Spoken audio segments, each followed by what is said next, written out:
কোনো এক গ্রামে একজন বিশাল জমিদার ছিলেন।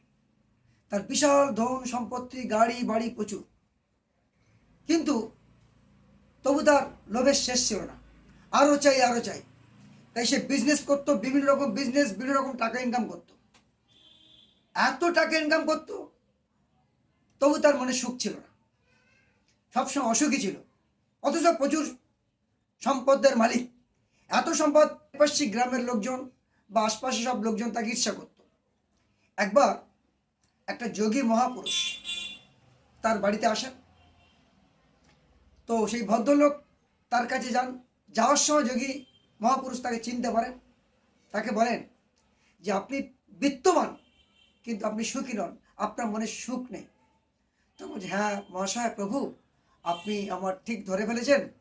তা প্রভু পার কাছে গিয়ে গড় করে বলছে, আপনি আমাকে আপনার যে অলৌকিক ক্ষমতা, সেই অলৌকিক ক্ষমতা দিয়ে আপনি আমাকে সুখী করুন।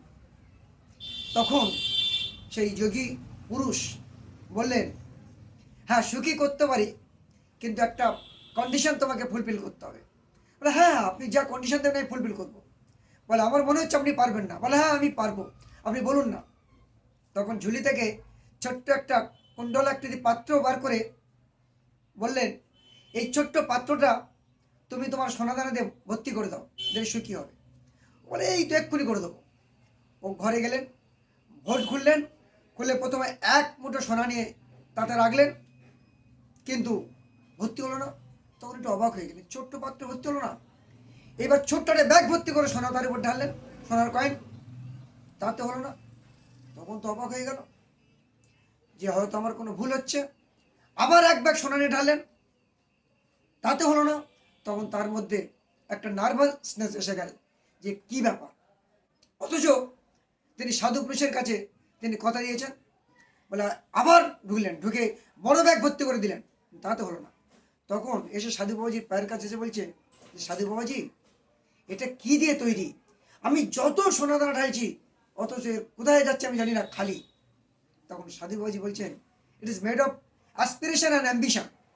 এটা অ্যাসপিরেশন অ্যান্ড অ্যাম্বিশন দিয়ে তৈরি। তোমার সম্পদ কেন, পৃথিবীর সব সম্পদ দিলেও এটা শেষ হবে না।